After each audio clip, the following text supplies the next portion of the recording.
Nunca pensé que regresaría de un viaje de negocios para encontrarme con que las cerraduras de mi propia casa habían sido cambiadas. Mi nombre es Roberto Mendoza. Tengo 42 años, y durante los últimos 15 he construido una vida estable como ingeniero civil en la ciudad de Monterrey. Mi esposa Carmen y yo compramos nuestra casa hace 8 años. Un hermoso hogar de 2 plantas en una zona residencial tranquila, donde planeábamos criar a nuestros hijos y envejecer juntos. La historia que voy a contarles comenzó hace 3 meses, cuando Carmen tuvo que viajar urgentemente a España para cuidar a su madre, quien había sufrido un accidente cerebrovascular. Fue una decisión difícil, pero necesaria. Carmen es hija única, y su padre había fallecido 5 años antes. Así que la responsabilidad recaía completamente sobre ella. Decidimos que yo me quedaría en México para mantener mi trabajo y cuidar de nuestra casa, mientras ella se ausentaría por un periodo indefinido. Lo que no esperábamos era que Mónica, la hermana menor de Carmen, interpretaría esta situación como una oportunidad perfecta para crear caos en nuestras vidas. Mónica siempre había sido problemática. A sus 38 años, había pasado por 3 divorcios, múltiples trabajos, y tenía la costumbre de aparecer en nuestras vidas cada vez que sus propias decisiones la llevaban al desastre financiero o emocional. Cuando Carmen se fue, Mónica comenzó a visitarme con más frecuencia, supuestamente para ayudarme con las tareas domésticas y para no dejarme solo. Al principio, agradecí su ayuda. Cocinaba ocasionalmente, ayudaba con la limpieza y parecía genuinamente preocupada por mi bienestar. Sin embargo, pronto noté que sus visitas se volvían más largas y más frecuentes. Empezó a llegar temprano en la mañana y se quedaba hasta muy tarde en la noche. La primera señal de alarma llegó cuando encontré algunas de sus pertenencias en el armario de invitados. Cuando le pregunté al respecto, me dijo que Carmen le había dado permiso para quedarse ocasionalmente cuando tuviera problemas con su casero. Esto me pareció extraño, ya que Carmen no me había mencionado nada al respecto, pero decidí no hacer un problema de ello. Después de todo, era la hermana de mi esposa, y pensé que quizás Carmen había olvidado mencionármelo durante nuestras llamadas diarias. Las cosas se volvieron más tensas cuando Mónica comenzó a actuar como si fuera la dueña de la casa. Reordenaba los muebles sin preguntar, cambiaba la programación de la televisión por cable, e incluso llegó a regañarme por dejar platos en el fregadero. Cuando le expresé mi incomodidad, me acusó de ser insensible, y me recordó todo lo que ella estaba sacrificando para ayudarme. La situación se deterioró rápidamente cuando comencé a notar que faltaban algunas cosas de valor en la casa. Primero fue mi reloj de oro, un regalo de aniversario de Carmen. Luego desapareció una botella de whisky escocés que había estado guardando para una ocasión especial. Cuando confronté a Mónica, se ofendió profundamente y me acusó de no confiar en la familia. Incluso llegó a llorar,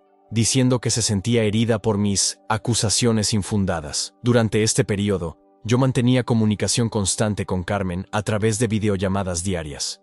Le conté sobre el comportamiento cada vez más extraño de Mónica, pero Carmen estaba tan agobiada con la situación de su madre que minimizó mis preocupaciones. Me pidió que fuera paciente con su hermana, recordándome que Mónica siempre había sido un poco dramática, pero que tenía buen corazón. La gota que derramó el vaso ocurrió una noche cuando llegué a casa después del trabajo y encontré a Mónica en la sala con un hombre que no conocía. Estaban bebiendo mi licor y actuando como si fueran los dueños del lugar. Cuando les pedí una explicación, Mónica me presentó al hombre como su nuevo novio y me dijo que él se quedaría a cenar. El hombre, que se presentó como Diego, me miró con una sonrisa arrogante y comentó lo linda que era mi casa. Esa noche, después de que se fueran, llamé a Carmen y le expliqué la situación con más detalle. Por primera vez, pude ver preocupación real en su rostro durante nuestra videollamada. Me prometió que hablaría con Mónica inmediatamente y que pondría límites claros a su comportamiento. Al día siguiente, Mónica llegó temprano, pero su actitud había cambiado completamente. En lugar de la falsa dulzura que había estado mostrando, ahora era abiertamente hostil. Me dijo que Carmen le había contado sobre nuestra conversación y que se sentía traicionada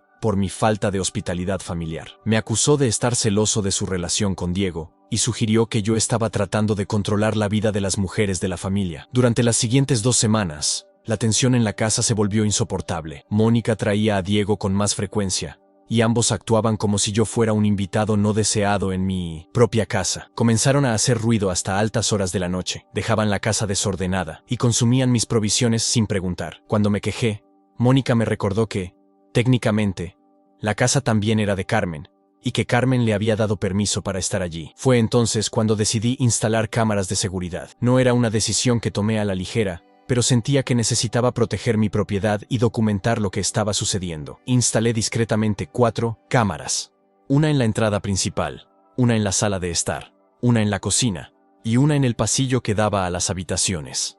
Las cámaras eran de alta definición y tenían capacidad de grabación nocturna, conectadas a un sistema de almacenamiento en la nube que podía acceder desde mi teléfono móvil. La instalación resultó ser profética. 3 días después de instalar las cámaras, recibí una llamada urgente de mi empresa. Habían surgido problemas serios en un proyecto de construcción en 1900 Guadalajara y necesitaban que viajara inmediatamente para supervisar las reparaciones. El proyecto era crucial para la empresa y mi presencia era indispensable. Calculaba que estaría fuera por una semana, tal vez 10 días como máximo. Antes de partir, hablé con Mónica y le expliqué la situación. Le pedí específicamente que respetara mi casa durante mi ausencia y que no trajera invitados. Ella asintió y me aseguró que cuidaría bien de todo. Sin embargo, algo en su manera de sonreír me hizo sentir incómodo. Durante mi primer día en Guadalajara, decidí revisar las cámaras desde mi hotel, más por tranquilidad que por sospecha real. Lo que vi me dejó helado. Mónica no solo había traído a Diego, sino que también había invitado a varios otros amigos. Mi sala de estar parecía una discoteca privada, con música alta, alcohol y personas que no conocía usando mi casa como si fuera un centro de entretenimiento. Inmediatamente llamé a Mónica, pero su teléfono estaba apagado. Intenté comunicarme durante todo el día, sin éxito. Esa noche, las cámaras mostraron escenas aún más perturbadoras. Las personas no solo estaban bebiendo y haciendo ruido, sino que estaban revisando mis pertenencias personales, abriendo armarios y actuando con total desprecio por mi privacidad y mi propiedad. Al segundo día, cuando finalmente logré contactar a Mónica, su actitud fue completamente desafiante. Me dijo que tenía derecho a usar la casa, porque Carmen le había dado permiso, y que yo no podía controlar lo que hacía cuando no estaba presente. Cuando le advertí que tenía evidencia de lo que estaba sucediendo, se rió y me dijo que las cámaras eran ilegales porque no había obtenido su consentimiento para grabarla. La situación empeoró dramáticamente al tercer día. Las cámaras capturaron a Mónica y Diego teniendo una conversación muy reveladora en la cocina. Estaban hablando sobre cambiar las cerraduras de la casa y decirme que ya no era bienvenido allí. Diego sugirió que podrían reclamar derechos de ocupación y que, dado que Carmen estaba fuera del país, sería difícil para mí probar que la casa era realmente mía. Esa misma noche, vi algo que me hizo entrar en pánico total. Mónica estaba mostrando la casa a un grupo de personas, describiéndola como su nueva casa, y explicando cómo planeaba redecorar cada habitación. Estaba literalmente vendiendo la narrativa de que yo había sido expulsado, y que ella ahora tenía control legítimo de la propiedad. Inmediatamente, contacté a un abogado en Monterrey y le expliqué la situación. Me aconsejó que documentara todo lo que pudiera y que regresara tan pronto como fuera posible. También me sugirió que contactara a la policía para reportar una posible usurpación, pero me advirtió que sin estar presente físicamente, sería difícil tomar acción inmediata. Durante los siguientes días, las grabaciones se volvieron cada vez más incriminatorias. Mónica no solo estaba viviendo en mi casa como si fuera suya, sino que estaba activamente tratando de establecer una presencia legal allí. Vi cómo recibía correspondencia en mi dirección, cómo le daba mi dirección a proveedores de servicios,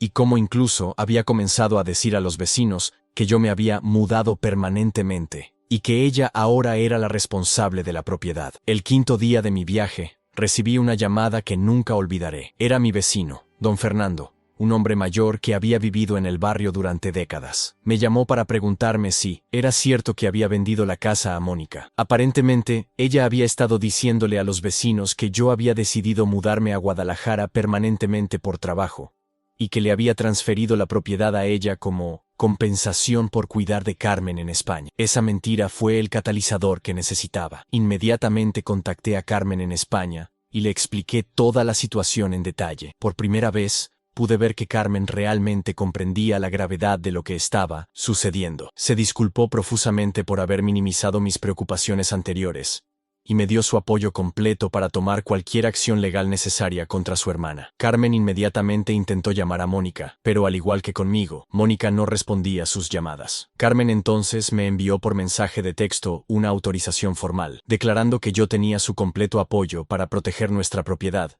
y que Mónica no tenía ningún permiso para estar en la casa, o para actuar en su nombre. Con esta autorización y toda la evidencia de video que había recopilado, mi abogado me aconsejó que regresara inmediatamente a Monterrey. Afortunadamente, Los problemas en el proyecto de Guadalajara se habían resuelto más rápido de lo esperado, así que pude justificar mi regreso temprano sin comprometer mi trabajo. El viaje de regreso a casa fue uno de los más largos de mi vida. Durante las 4 horas de manejo, no pude dejar de pensar en lo que encontraría. Las últimas grabaciones de las cámaras mostraban que Mónica había invitado a aún más personas, y la casa parecía estar en un estado de caos constante. Cuando finalmente llegué a mi calle, inmediatamente noté que algo estaba diferente. Había varios autos estacionados en mi entrada, autos que no reconocía. La música se podía escuchar desde la calle, y las luces de mi casa estaban encendidas de una manera que sugería una fiesta en pleno progreso. Lo que pasó después me dejó completamente atónito. Cuando intenté usar mi llave para entrar por la puerta principal, descubrí que no funcionaba. Las cerraduras habían sido cambiadas. Toqué el timbre, y después de varios minutos, Diego abrió la puerta. Me miró con una sonrisa arrogante, y me dijo que ya no era bienvenido en su casa. Cuando exigí hablar con Mónica, ella apareció detrás de Diego con una actitud completamente desafiante. Me dijo que había decidido tomar posesión de la casa porque yo había abandonado mis responsabilidades familiares. Afirmó que Carmen le había dado autorización completa para actuar en su nombre y que yo ya no tenía derechos sobre la propiedad. Lo más impactante fue cuando Mónica sacó un documento que afirmaba ser una autorización de ocupación, firmada por Carmen. Era obviamente falsificado. La firma no se parecía en nada a la de mi esposa, y el documento tenía errores gramaticales obvios. Cuando le señalé estas inconsistencias, Mónica se puso agresiva y me amenazó con llamar a la policía si no me iba. Inmediatamente. En ese momento, me di cuenta de que Mónica no sabía sobre las cámaras que había instalado. Durante toda su conversación conmigo en la puerta, estaba siendo grabada. Su admisión de haber cambiado las cerraduras, su presentación del documento falsificado, y sus amenazas estaban todas siendo documentadas en video de alta definición. Decidí no revelar la existencia de las cámaras en ese momento. En su lugar, mantuve la calma y le dije que contactaría a mi abogado. Mónica se rió y me dijo que podía hacer lo que quisiera, pero que la posesión valía más que la propiedad y que sería muy difícil para mí probar que tenía más derechos que ella. Me fui de mi propia casa sintiéndome humillado y furioso, pero también con una sensación extraña de satisfacción. Mónica no tenía idea de que cada una de sus acciones había sido documentada en detalle. Tenía evidencia irrefutable de usurpación, falsificación de documentos y daño a la propiedad. Esa noche me quedé en un hotel inmediatamente me reuní con mi abogado. Cuando le mostré las grabaciones, su reacción fue de asombro total. Me dijo que nunca había visto un caso de usurpación documentado tan completamente. Teníamos evidencia de la entrada ilegal, la falsificación de documentos, el cambio no autorizado de cerraduras, e incluso las conversaciones donde Mónica admitía sus intenciones de tomar control permanente de la propiedad. Mi abogado me explicó que las cámaras de seguridad instaladas en mi propia propiedad eran completamente legales, especialmente considerando que había notificado a Mónica sobre mi intención de proteger mi casa. El hecho de que las cámaras hubieran capturado evidencia de actividades criminales solo fortalecía mi caso. A la mañana siguiente, fuimos directamente a la estación de policía. Presentamos una denuncia formal por usurpación, falsificación de documentos y daño a la propiedad. Los oficiales revisaron las grabaciones y quedaron igualmente impresionados por la claridad de la evidencia. Me dijeron que era uno de los casos más sólidos que habían visto en años. La policía acompañó a mi abogado y a mí de regreso a mi casa esa misma tarde. Cuando llegamos, encontramos la misma escena de la noche anterior. Música alta, varios autos en la entrada y señales de una fiesta continua. Los oficiales tocaron la puerta, y cuando Diego la abrió, su actitud arrogante desapareció inmediatamente al ver los uniformes policiales. Mónica apareció momentos después, y su reacción fue de shock total. Los oficiales le explicaron que estaba siendo acusada de usurpación y falsificación de documentos. Cuando intentó mostrar su documento falsificado como prueba de su autoridad, los oficiales le informaron que ya tenían evidencia de que era fraudulento. Lo que pasó después fue casi surrealista. Los oficiales le dijeron a Mónica que tenía 30 minutos para recoger sus pertenencias personales y desalojar la propiedad. Cuando ella protestó, diciéndoles que tenía derechos de ocupación, uno de los oficiales le mostró capturas de pantalla de las grabaciones en su tablet. Pude ver el momento exacto en que Mónica se dio cuenta de que había sido grabada todo el tiempo. Su expresión cambió de desafío a pánico puro. Comenzó a balbucear excusas, diciendo que todo había sido un malentendido, que solo estaba cuidando la casa para mí, y que nunca había tenido intención de usurparla permanentemente. Sin embargo, Era demasiado tarde. Los oficiales le dijeron que todas sus explicaciones podrían ser presentadas en el tribunal. Durante los siguientes 30 minutos, Mónica y sus amigos recogieron sus pertenencias bajo la supervisión policial. Diego, que había sido tan arrogante la noche anterior, ahora apenas podía mirarme a los ojos. Los otros invitados se escabulleron silenciosamente, claramente no queriendo ser asociados con la situación legal que se estaba desarrollando. Cuando finalmente recuperé el control de mi casa, el estado en que la encontré era devastador. Los muebles habían sido movidos y algunos estaban dañados. La cocina estaba en un desastre completo, con platos sucios apilados en el fregadero y comida derramada en los mostradores.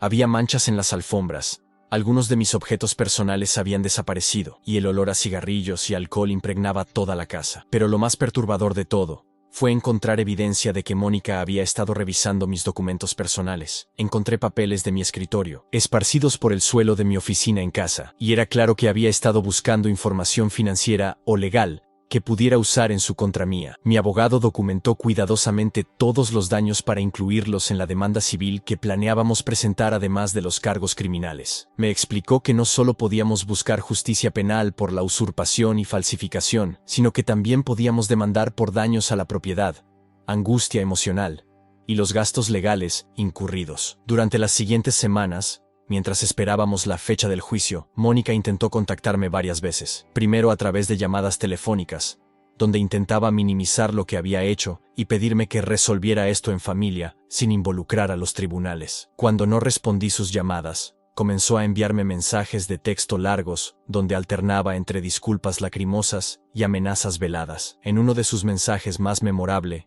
Mónica escribió: «Roberto, sé que cometí errores, pero somos familia. Carmen nunca me perdonará si permites que vaya a la cárcel por esto. Solo estaba tratando de ayudar, y las cosas se salieron de control. Por favor, podemos encontrar una manera de resolver esto sin arruinar mi vida». Sin embargo, su mensaje más revelador llegó 2 días después. «Si sigues adelante con esto, le diré a Carmen lo que realmente pienso de su matrimonio. He visto cómo miras a otras mujeres, y tengo evidencia de cosas que podrían arruinar tu matrimonio. No me obligues a usar esta información». Este mensaje fue particularmente útil porque mostraba su disposición a fabricar evidencia y usar chantaje, lo cual solo fortalecía nuestro caso sobre su carácter y sus intenciones maliciosas. Carmen, mientras tanto, estaba completamente consternada por las acciones de su hermana. Durante nuestras videollamadas diarias, pude ver que estaba lidiando con una mezcla de vergüenza, culpa y enojo. Se disculpaba constantemente por no haber tomado en serio mis preocupaciones desde el principio, y me aseguró que apoyaría completamente cualquier acción legal que decidiera tomar. La situación se complicó cuando los padres de Carmen y Mónica, que viven en una ciudad pequeña a 3 horas de Monterrey, se enteraron de lo que estaba pasando. Me llamaron pidiendo que perdonara a Mónica y que resolviera esto como una familia. Me explicaron que Mónica había estado pasando por tiempos difíciles, y que probablemente había actuado sin pensar claramente. Aunque respeto a mis suegros y entiendo su deseo de proteger a su hija, les expliqué que esto había ido mucho más allá de un simple malentendido familiar. Mónica había cometido crímenes serios, había dañado mi propiedad y había amenazado con chantajearme. No era algo que pudiera ser resuelto con una simple disculpa. El día del juicio finalmente llegó 3 meses después del incidente inicial. La sala del tribunal estaba llena. Mis suegros habían venido desde su ciudad. Varios vecinos habían sido citados como testigos. Y por supuesto, Mónica estaba allí con su abogado defensor público. La evidencia de video fue la estrella del caso. Mi abogado había preparado una presentación cronológica que mostraba claramente la escalada del comportamiento de Mónica desde sus primeras visitas inocentes hasta la usurpación completa y el cambio de cerraduras. Las grabaciones eran tan claras y convincentes que el abogado de Mónica apenas intentó disputar los hechos. En su lugar, la defensa trató de argumentar que Mónica había actuado bajo la creencia genuina de que tenía permiso para estar en la casa. Sin embargo, las grabaciones donde ella discutía deliberadamente cambiar las cerraduras y reclamar la propiedad destruyeron completamente esta línea de defensa. El momento más dramático del juicio llegó cuando se reprodujo la grabación de Mónica presentando el documento falsificado en mi puerta. La calidad del video era tan buena que se podían ver claramente las inconsistencias en el documento, y su admisión de haber tomado posesión de la casa estaba grabada en audio crystal clear. Cuando Mónica tomó el estrado para testificar en su propia defensa, su historia se desmoronó rápidamente. Contradijo sus propias declaraciones anteriores varias veces, y cuando el fiscal le mostró capturas de pantalla de sus mensajes de texto, amenazando con chantajearme,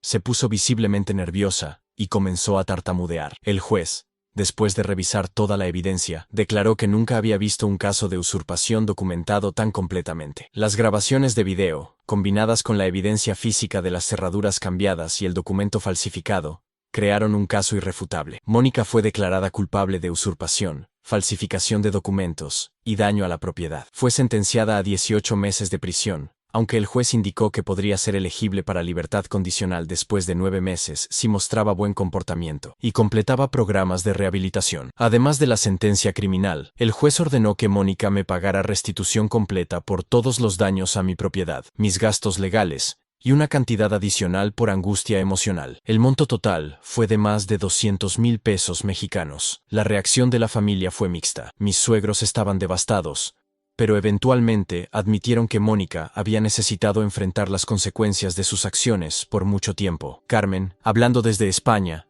expresó su completo apoyo por mi decisión de procesar el caso completamente. La historia no termina ahí, sin embargo. Después del juicio, cuando comencé el proceso de reparar y restaurar mi casa, hice algunos descubrimientos adicionales que me hicieron darme cuenta de que la situación había sido aún peor de lo que pensaba. Mientras limpiaba mi oficina en casa, encontré evidencia de que Mónica había estado copiando mis documentos financieros y personales. Tenía fotocopias de extractos bancarios, información de tarjetas de crédito, e incluso había intentado acceder a mi computadora personal, aunque afortunadamente las contraseñas la habían detenido. Más perturbador aún, encontré un cuaderno escondido en el armario de invitados donde Mónica había estado escribiendo lo que parecía ser un plan detallado para tomar control permanente de mi casa y mis finanzas. Las notas incluían ideas sobre cómo podría reclamar derechos de ocupación, cómo podría argumentar que yo había abandonado la propiedad, e incluso especulaciones sobre cómo podría obtener acceso a nuestras cuentas bancarias conjuntas. Esta evidencia adicional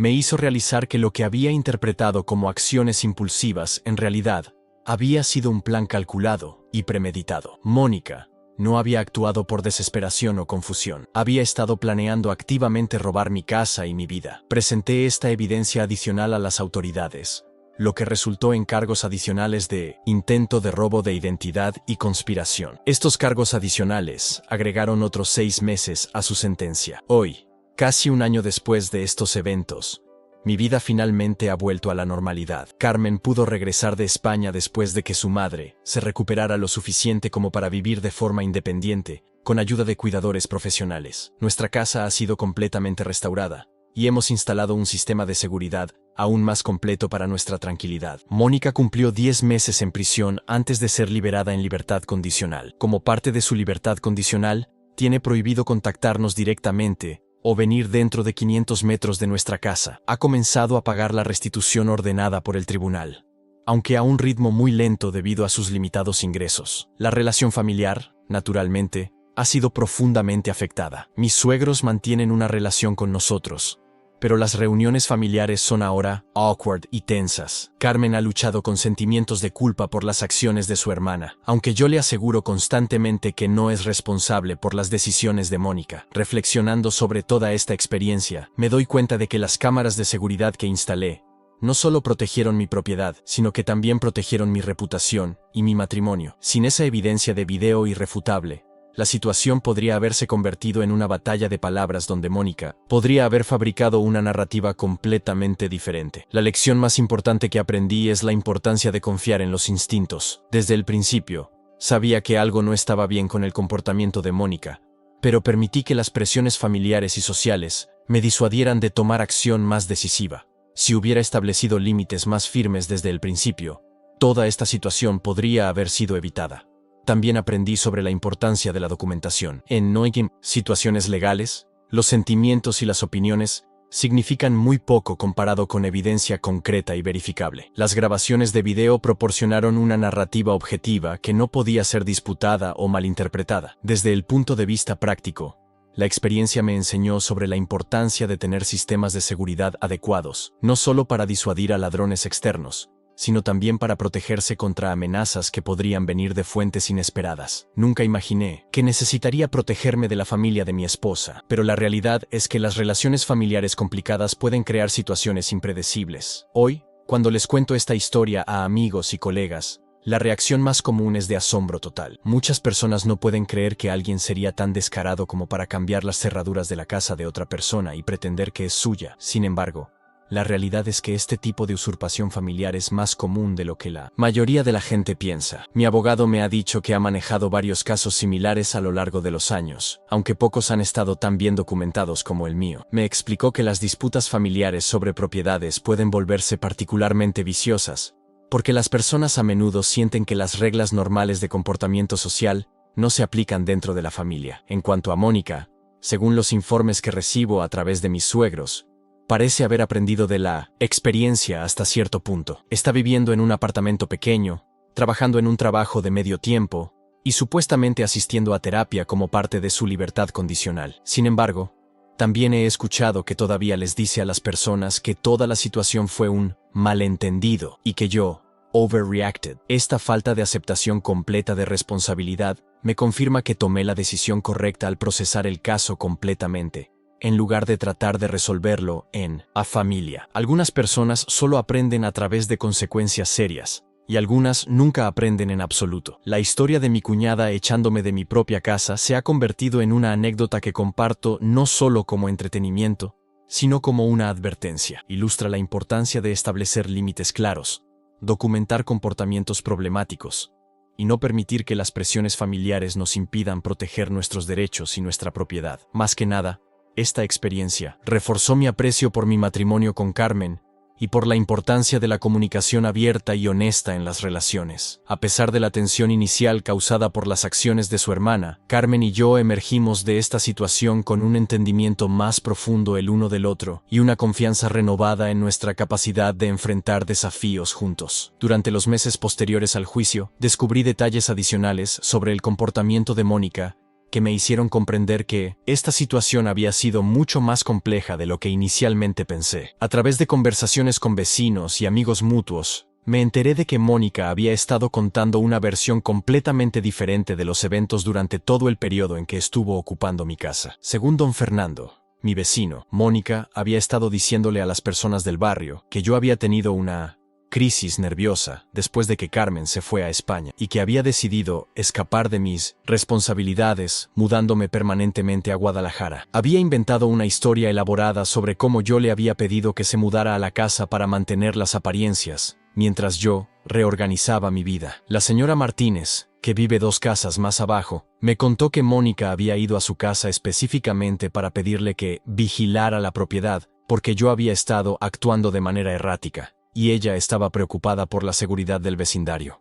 Incluso había sugerido que yo podría tener problemas con el alcohol o las drogas, lo cual explicaría mi supuesto abandono de responsabilidades. Estas revelaciones me hicieron darme cuenta de que Mónica no solo había estado usurpando mi propiedad, sino que también había estado activamente destruyendo mi reputación en la comunidad. Había creado una narrativa donde yo era el problema, y ella era la heroína familiar que estaba tratando de mantener todo unido durante mi supuesta crisis personal. Lo más preocupante de todo fue descubrir que Mónica había estado utilizando esta narrativa falsa para obtener simpatía y apoyo de otros miembros de la familia extendida. Mi cuñado Jorge, el esposo de la prima de Carmen, me llamó un día para preguntarme cómo estaba llevando mi recuperación. Cuando le pregunté a qué se refería, me explicó que Mónica le había contado que yo estaba en rehabilitación por adicción a las drogas, y que Carmen había tenido que irse a España no solo por su madre, sino también para tomar un descanso de nuestro matrimonio problemático. Esta conversación me dejó completamente aturdido. Me di cuenta de que Mónica había estado construyendo sistemáticamente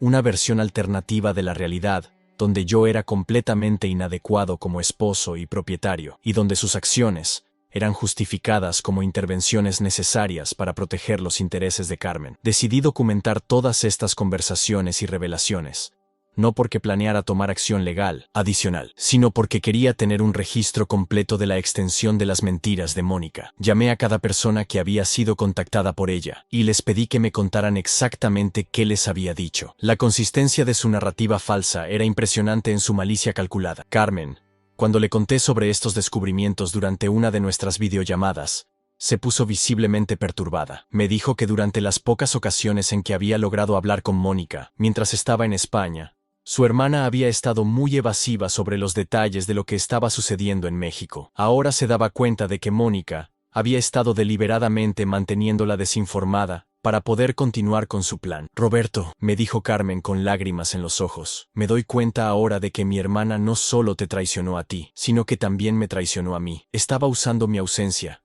y la situación de mi madre para manipular a toda nuestra familia y comunidad. No puedo perdonar eso. Esta conversación marcó un punto de inflexión en cómo Carmen veía a su hermana. Hasta ese momento, a pesar de estar molesta por las acciones de Mónica, Carmen todavía mantenía cierta esperanza de que eventualmente podrían reparar su relación. Sin embargo, la revelación de la campaña sistemática de mentiras de Mónica eliminó cualquier posibilidad de reconciliación en el futuro cercano. Durante este periodo, también comencé a recibir información de fuentes inesperadas sobre el comportamiento pasado de Mónica, que me ayudó a entender que este incidente no había sido una aberración, sino parte de un patrón de comportamiento que se había desarrollado durante años. La exesposa del segundo marido de Mónica me contactó después de enterarse del juicio a través de conocidos mutuos. Me contó que Mónica había tratado de usar tácticas similares durante su divorcio, incluyendo intentos de reclamar propiedad que no le pertenecía, y fabricar historias sobre el comportamiento de su esposo para ganar simpatía en los procedimientos de divorcio. Mónica tiene un talento para hacer que las personas se sientan culpables por no ayudarla, me explicó esta mujer. Siempre se presenta como la víctima, incluso cuando está causando el problema. Durante meses, me hizo creer que mi esposo la estaba tratando injustamente, hasta que me di cuenta de que ella estaba manipulando situaciones para crear conflicto. Esta información me ayudó a entender que mi experiencia con Mónica no había sido personal. Ella simplemente había visto una oportunidad cuando Carmen se fue a España y había aplicado las mismas tácticas manipuladoras que había usado en otras situaciones a lo largo de su vida. Mientras tanto, los aspectos prácticos de recuperar completamente mi vida continuaron durante meses después del juicio. Además de reparar los daños físicos a mi casa, tuve que abordar los daños a mi reputación y relaciones en la comunidad. Organicé una pequeña reunión en mi casa para los vecinos más cercanos, donde les expliqué exactamente lo que había sucedido y les mostré algunas de las grabaciones de video que documentaban las mentiras de Mónica. La reacción fue de shock y comprensión. Muchos de ellos comentaron que habían tenido dudas sobre la historia de Mónica, pero no habían sabido cómo abordar la situación. Don Fernando se disculpó profusamente por haber creído las mentiras de Mónica. Siempre me pareció extraño que hubieras dejado la casa así sin decir nada directamente, me dijo. Pero ella sonaba tan convincente y parecía tan preocupada por ti y por Carmen. La señora Martínez admitió que había tenido sospechas cuando vio las fiestas constantes en mi casa. Sabía que no era tu estilo, me dijo, pero Mónica me explicó que estabas pasando por cambios de personalidad debido a tus problemas.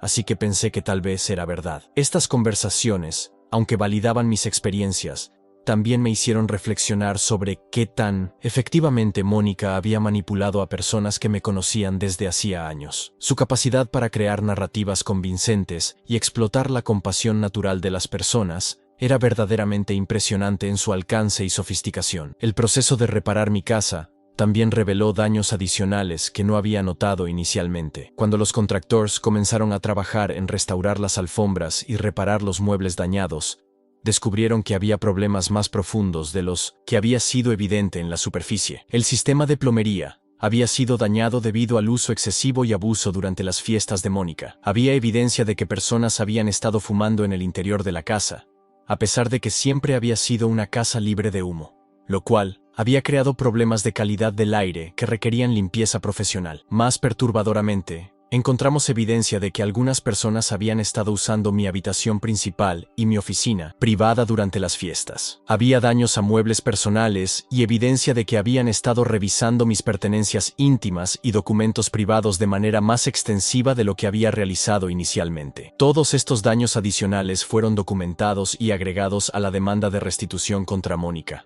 Sin embargo, también sirvieron como recordatorios constantes de qué tan profundamente había sido violada mi privacidad y mi hogar durante su ocupación. Carmen finalmente pudo regresar a México 6 meses después del juicio. Su madre había hecho suficiente progreso en su recuperación para poder vivir de forma semi-independiente, con la ayuda de cuidadores profesionales y servicios de apoyo comunitario en España. El reencuentro con Carmen fue agridulce. Mientras estábamos increíblemente felices de estar juntos nuevamente, ambos teníamos que navegar los efectos emocionales residuales de todo lo que había sucedido. Carmen cargaba con sentimientos intensos de culpa por no haber haber reconocido el potencial destructivo de su hermana desde el principio. Roberto, siento que te fallé, me dijo durante una de nuestras primeras conversaciones serias después de su regreso. Sabía que Mónica podía ser difícil, pero nunca imaginé que sería capaz de algo tan malicioso. Debería haber tomado tus preocupaciones más seriamente desde el principio. Le aseguré que no culpaba a Carmen por las acciones de su hermana, pero también reconocí que la experiencia había cambiado algo fundamental en nuestra relación familiar. Habíamos perdido la inocencia sobre lo que los miembros de la familia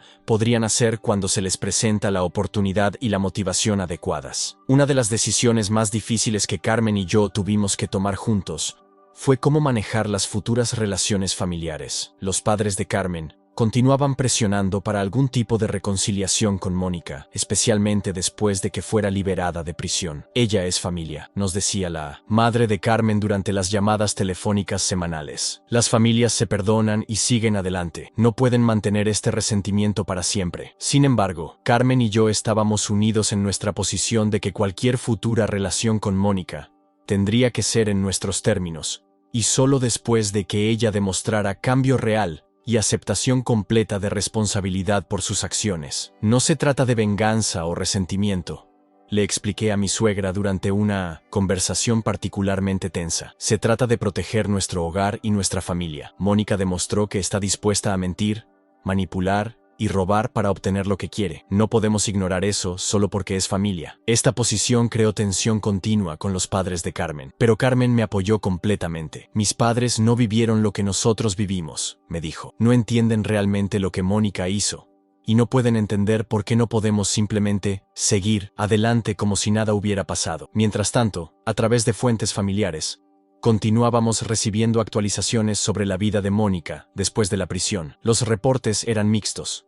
Había periodos donde parecía estar haciendo esfuerzos genuinos para reconstruir su vida de manera legítima, pero también había indicaciones de que todavía no había aceptado completamente la responsabilidad por sus acciones. Según mi cuñado Jorge, Mónica había estado asistiendo a terapia según lo requerido por su libertad condicional, pero todavía describía toda la situación como un malentendido que se salió de control, en lugar de reconocerla como un plan deliberado para usurpar mi propiedad. Ella sigue diciendo que solo estaba tratando de ayudar, me reportó Jorge después de una reunión familiar a la que Carmen y yo decidimos no asistir.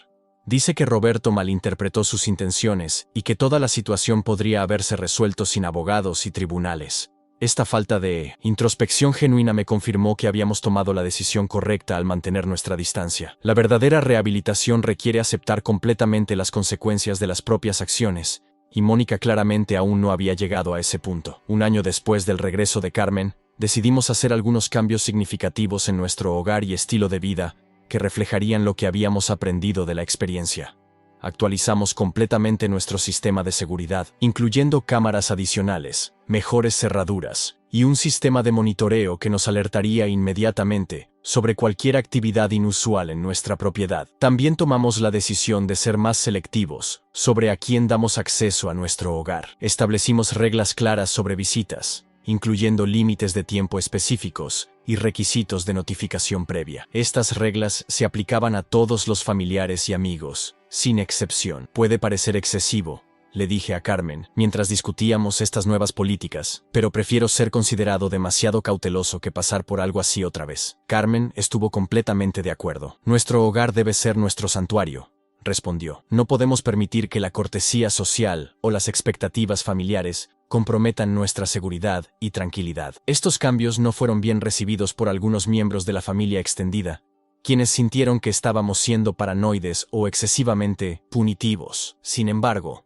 mantuvimos nuestra posición, explicando que habíamos aprendido la importancia de establecer límites claros y mantenerlos consistentemente. Durante este periodo, también comencé a hablar públicamente sobre mi experiencia, no para buscar simpatía, sino para educar a otros sobre los riesgos potenciales de situaciones familiares complejas. Di varias charlas en grupos comunitarios y escribí artículos para publicaciones locales sobre la importancia de la seguridad doméstica y la documentación legal. La respuesta a estas presentaciones fue increíble. Muchas personas se acercaron para compartir sus propias experiencias con familiares problemáticos, y varios me agradecieron por ayudarles a reconocer señales de advertencia en sus propias situaciones. Un hombre llamado Patricio Me contó después de una de mis charlas que había estado experimentando problemas similares con un hermano que había estado ayudando con su negocio familiar. Mi historia le había ayudado a reconocer que el comportamiento de su hermano no era ayuda legítima, sino un intento sistemático de tomar control de sus operaciones comerciales. Nunca me había dado cuenta de que alguien de la familia podría ser tan calculador,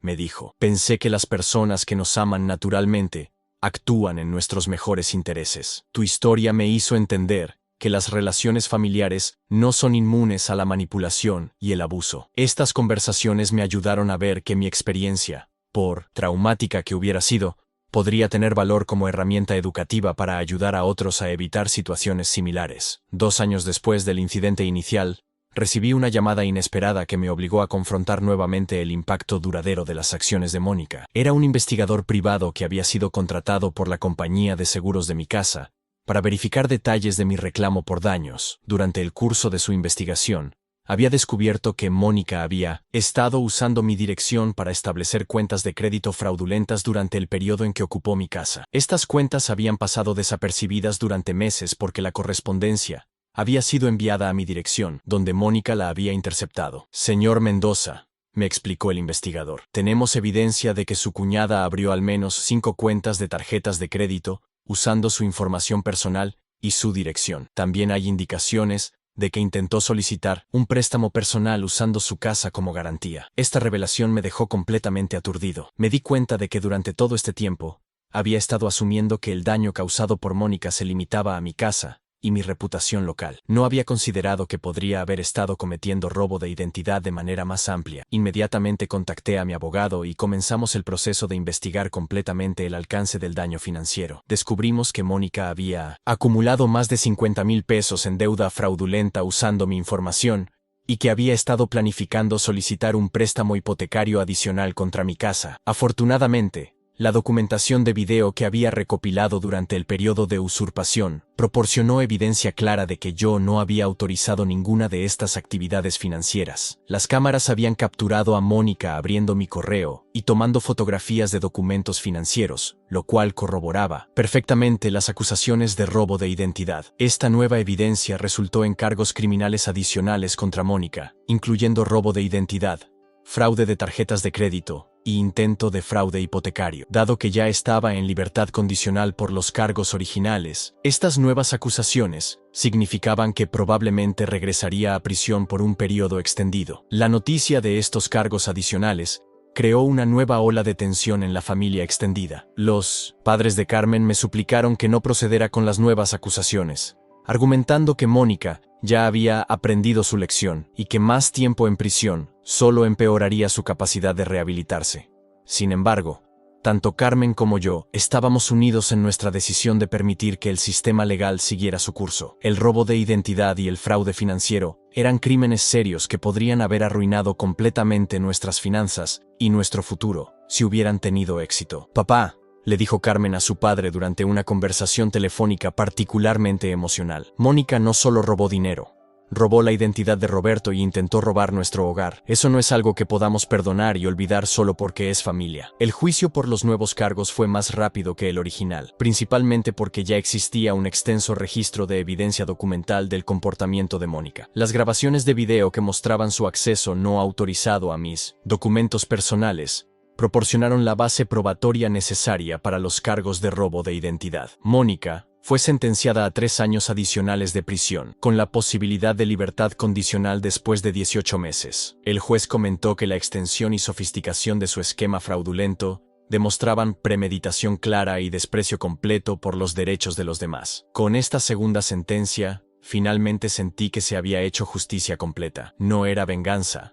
Era simplemente el reconocimiento legal de que las acciones de Mónica habían tenido consecuencias que se extendían mucho más allá de lo que inicialmente habíamos entendido. Hoy, 3 años después del incidente original, puedo decir honestamente que Carmen y yo hemos emergido de esta experiencia como una pareja más fuerte y más consciente. Hemos aprendido la importancia de confiar en nuestros instintos, establecer límites claros y proteger activamente lo que hemos construido juntos. Nuestra relación con la familia extendida sigue siendo complicada, pero hemos encontrado maneras de mantener conexiones con las personas que respetan nuestras decisiones y límites. Los familiares que continúan presionando por reconciliación con Mónica Han aprendido que es un tema que simplemente no discutimos más. La casa ha sido completamente restaurada y mejorada, y ahora se siente verdaderamente como nuestro hogar otra vez. Las cámaras de seguridad que salvaron mi caso se han convertido en una parte permanente de nuestro sistema de protección, no por paranoia, sino por prudencia práctica. Mónica permanece en prisión,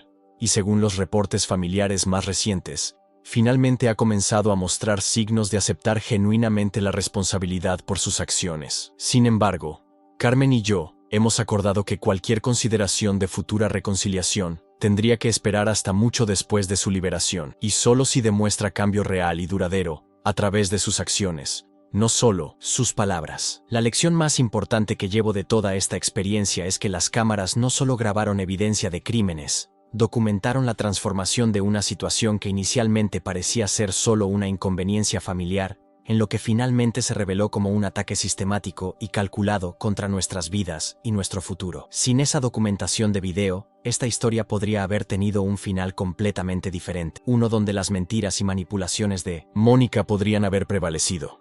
En cambio, la verdad fue preservada en alta definición, asegurando que la justicia pudiera ser servida y que Carmen y yo pudiéramos reconstruir nuestras vidas con la confianza de que habíamos hecho lo correcto.